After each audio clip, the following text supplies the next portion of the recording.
El tema que vamos a tratar hoy pues es un tema sensible, muy atractivo, desde el punto de vista de kinesiología, fisioterapia y terapia respiratoria, porque se refiere a los efectos adversos que la ventilación mecánica produce sobre el diafragma. Habitualmente estamos como muy sensibilizados con la lesión pulmonar inducida por ventilación mecánica, pero olvidamos a veces, bueno, aunque recientemente eso ha estado cambiando, olvidamos los efectos que pueden ocurrir sobre el diafragma. ¿Puedo usar uno de esos micrófonos? Manu. ¿Puedo usar uno de esos micrófonos?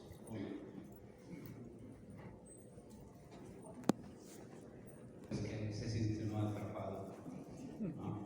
Bueno. Entonces, esto sí es parte de lo que les quería mostrar. Aparentemente, parece ser que este libro, que teníamos 2 ejemplares ahí, parece que llega hoy. Ese libro salió de Colombia hace unos 10 días, ¿no? Pero como viene de Colombia pasa por muchos filtros, porque está cumpliendo. Usted debe revisar toda la mercancía que entre, por supuesto que eso es normal. Y si viene de Colombia, pues hay que revisarla más porque de allá vienen cosas muy valiosas, ¿no? Como estos libros. Y seguramente está hoy acá. Aprovecho el espacio para hacer la cuña, son casi 1000 páginas de cuidado respiratorio. No solamente cuidado respiratorio, sino cuidado neuromusculoesquelético y tegumentario. Y trae 8 apéndices de electrolitos en cuidado crítico de interés para la práctica de la terapia respiratoria. Trae 25 capítulos nuevos con respecto a la primera edición. Mejor dicho, es un libro, a mí me gustó mucho cuando lo leí. Bueno, vamos a hablar de miotrauma. Para tener claridad del tema que vamos a hablar, tenemos esta corta definición de miotrauma: una injuria diafragmática causada por una carga ventilatoria inapropiada. Entonces, en cualquier condición de ventilación mecánica, deberíamos asumir que la ventilación mecánica debe ser dada con calidad, con mucha certeza, para evitar que el diafragma se vaya a lesionar. Inicialmente, desde el punto de vista de historia del cuidado crítico, comienzan a detectarse problemas del diafragma en el momento del destete del ventilador. Cuando se comienza un programa de retirada de la ventilación mecánica y se encuentra que el diafragma no responde, se comenzó a pensar hace mucho tiempo. Ahí tengo 2 estudios reseñados que no son los más antiguos, pero sí son muy relevantes, en los que se propone que la carga que se le pone al diafragma durante la ventilación mecánica puede ser causa de debilidad del diafragma. Entonces, se sospecha de debilidad muscular diafragmática cuando tenemos problemas en el destete del ventilador. Entonces, el paciente está hemodinámicamente estable, gasimétricamente estable, con una imagen normal, metabólicamente estable. Lo tenemos listo para iniciar el destete, iniciamos el destete y el paciente se nos queda, ¿sí?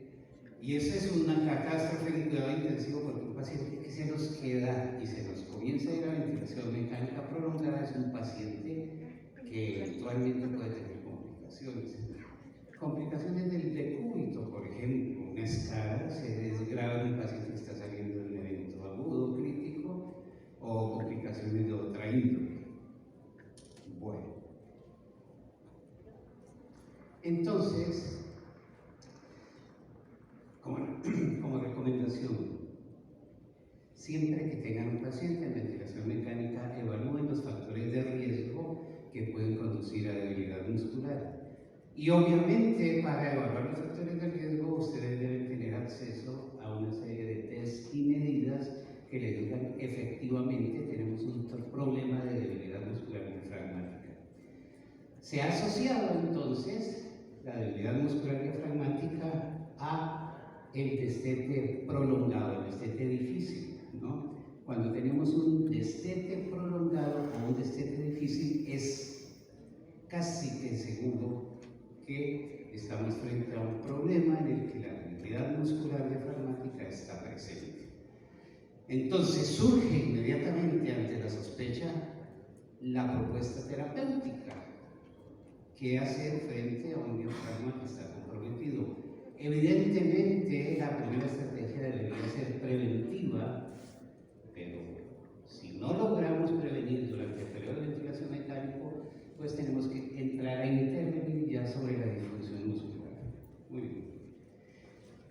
Este artículo es probablemente el primero que desglosa de una manera muy didáctica el miotrauma, porque en él se describen con claridad las causas y las presentaciones diversas del miotrauma.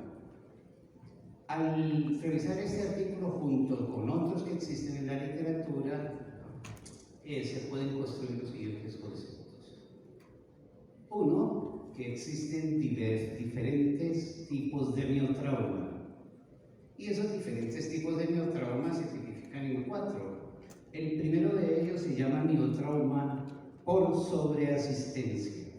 Es decir, cuando el ventilador está haciendo todo y no deja chance para que el paciente intervenga. Digamos que un paciente con ventilación mecánica controlada estaría frente a ese riesgo que conduce a una atrofia por desuso. Partiendo del viejo precepto que el músculo que no se utiliza se atrofia, entonces uno puede pensar que es lógico pensar que si un diafragma está quieto, se va a atrofiar por desuso y la causa es que está sobreasistido. El caso contrario, diametralmente opuesto, es el tipo 2 de miotrauma, que es el miotrauma por infraasistencia. Es decir, cuando el paciente lo tenemos conectado al ventilador, pero el ventilador no está supliendo ni cumpliendo sus funciones de apoyo ventilatorio. Es como si no estuviera conectado al ventilador. Más bien se le puso una máquina ahí que él tiene que vencer durante cada esfuerzo. Y eso conduce a una lesión inducida por carga concéntrica. Entonces tenemos ahí ya 2 mecanismos. El mecanismo 3 es el miotrauma excéntrico, que es la lesión inducida por carga excéntrica, que ahora desglosamos. Este es un poquito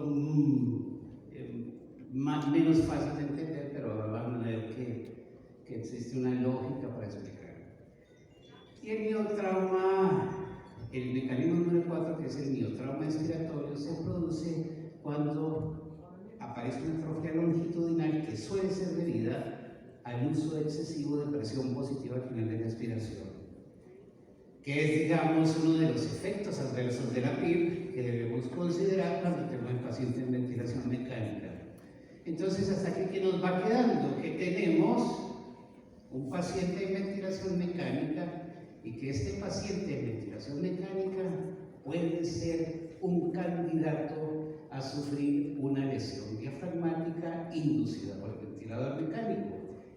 Eso, por supuesto, no debe obviar el uso del ventilador, porque el paciente que necesita ventilación mecánica hay que ventilarlo. Y un viejo precepto como de 1980 decía: ventile su paciente como pueda, pero ventile, no se quede quieto, porque primero está la vida y luego la función. Entonces hay que salvar la vida y luego trataremos de recuperar la función perdida. Muy bien, vamos a verlos de una manera más desglosada. Entonces, el miotrauma, el mecanismo 1 y el mecanismo 2 son mecanismos que se asocian preferentemente a la fase inspiratoria. Esto es importante que lo tengan en mente, ¿no? Porque no está en los libros todavía esta tipificación así. Bueno, en el libro que les mostré al comienzo sí está, ¿no? Entonces, el miotrauma, el mecanismo, los dos mecanismos asociados a la fase inspiratoria son estos, el 1 y el 2. Miremos el número 1, atrofia por desuso cuando el diafragma está sobreasistido. Si ustedes se fijan en la curva, arriba hay una curva azul de flujo tiempo tiempo, en el medio una de volumen en tiempo, y abajo está en rojo la curva de presión esofágica. Fíjense ustedes las características. Lo más interesante de esas curvas es el trazado de presión esofágica. Fíjense ustedes que el esfuerzo detectado en la curva de presión esofágica es muy discreto, y eso se correlaciona con inactividad muscular. Acuérdense ustedes que la presión esofágica refleja lo que está ocurriendo a nivel intrapleural, y durante la fase inspiratoria, cuando tomamos aire, la presión intrapleural cae de una manera significativa. Entonces eso debería expresarse como una curva muy amplia de presión esofágica que nos dice: este sujeto está ventilando. Pero si tenemos ese tipo de curva, pues el sujeto no está ventilando. Y en el miotrauma, en el mecanismo número 1, ¿por qué no está ventilando? Porque está sobreasistido, porque el ventilador está haciendo todo por él. Es como un padre protector, sobreprotector, que hace todo por el niño y lo tiene ahí como atrofiado, ¿no? Y fíjense ustedes que las curvas de flujo y volumen corriente pues son eventualmente normales, porque el ventilador está cumpliendo con sus labores. Entonces la carga muscular insuficiente conduce a atrofia por desuso y daño de la miofibrilla, al igual que ocurre con otros músculos esqueléticos de las 4 extremidades, en los que la inmovilidad, el reposo y el desuso conforman un trío que acaba con el músculo, produce atrofia por todas las alteraciones proteicas que ocurren relacionadas con la disminución de síntesis proteica y aumento en la degradación.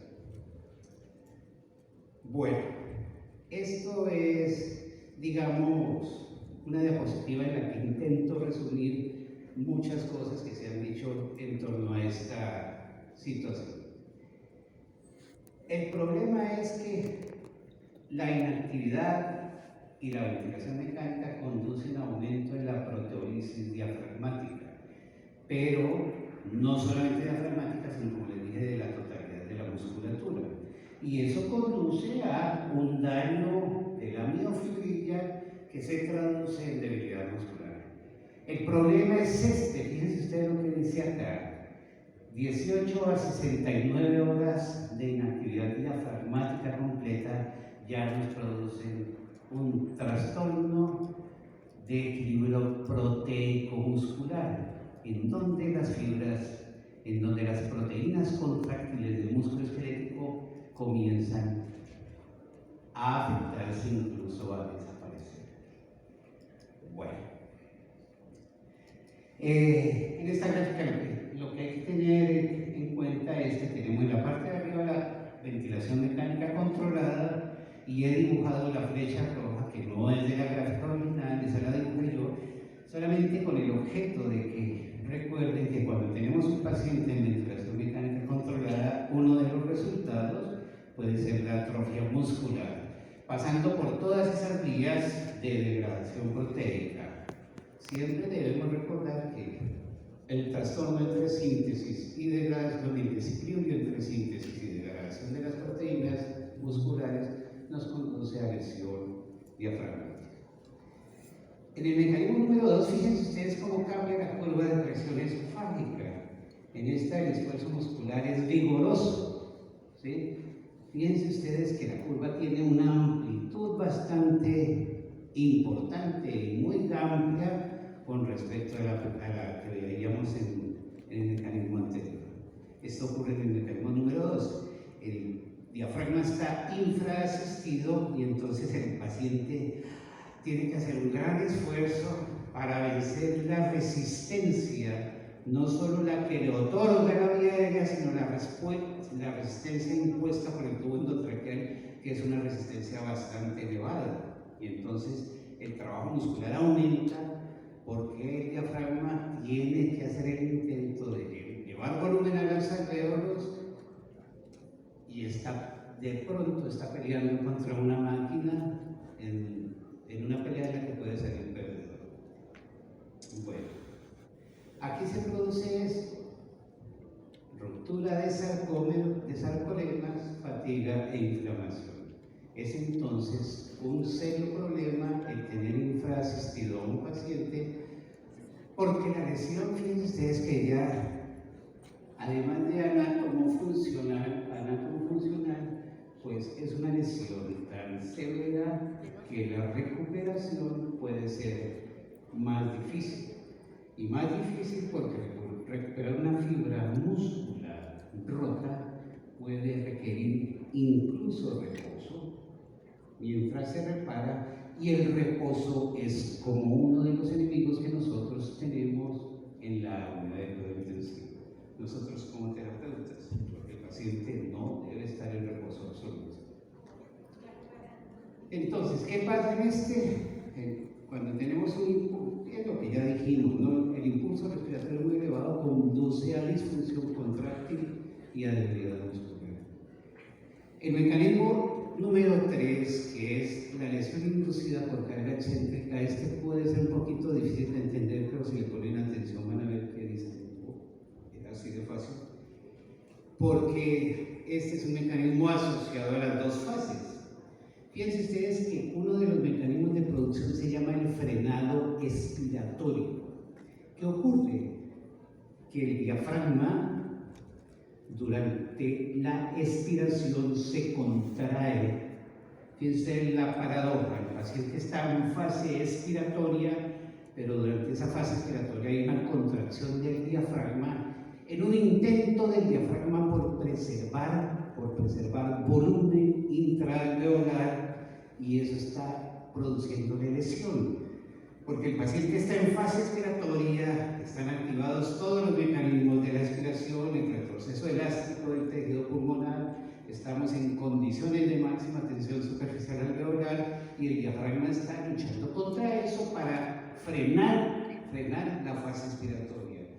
Por eso yo lo asocio a las dos fases, porque si viene de fase expiratoria, lo que produce la lesión es un intento inspiratorio para preservar la integridad alveolar, y es decir, la integridad ventilatoria, que significa tener una economía muy equilibrada. Este es entonces fácil de entender. Fíjense la curva, el esfuerzo muscular inspiratorio es normal. Entonces, como causas, frenado expiratorio, y una causa adicional es la PIP insuficiente. Porque si el diafragma está luchando por preservar volumen intraalveolar, quiere decir que el alveolo en fase expiratoria está llegando a su volumen crítico, por debajo del cual se colapsa irremediablemente. No hay poder humano ni divino que detenga el colapso alveolar cuando el alveolo llega a su volumen crítico. Entonces, se produce el frenado expiratorio para detener el fenómeno, pero no se produciría el frenado expiratorio si tuviéramos una PIP adecuada que impida el colapso y no deje que el alveolo llegue a su volumen crítico. Quiere decir que el uso de una PIP adecuada nos previene este fenómeno de frenado expiratorio.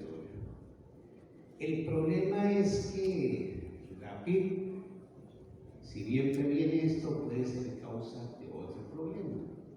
Entonces, eso es lo bonito de la ventilación mecánica, ¿no?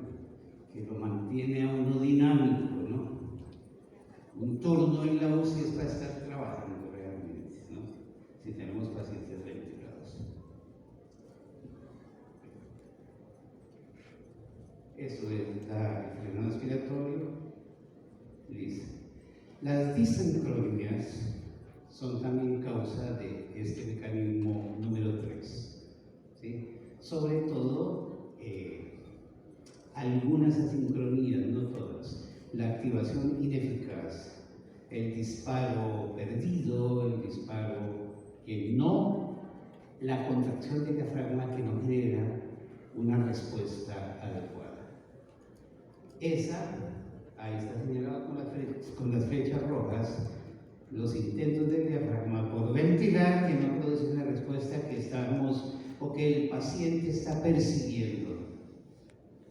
Y la otra es la activación inversa, un fenómeno de difícil comprensión del capítulo de asincronías ventilatorias, es el capítulo 60 del libro, donde es muy complicado entender cómo es la activación inversa, porque es una activación del diafragma producida aún en condiciones de ventilación mecánica controlada por el mismo funcionamiento del ventilador, que puede producir una activación inadecuada del diafragma.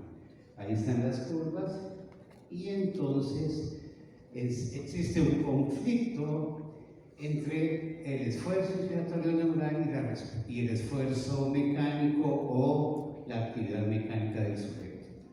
Es interesante realmente esta sincronía. Ahí tenemos otro ejemplo de activación inversa.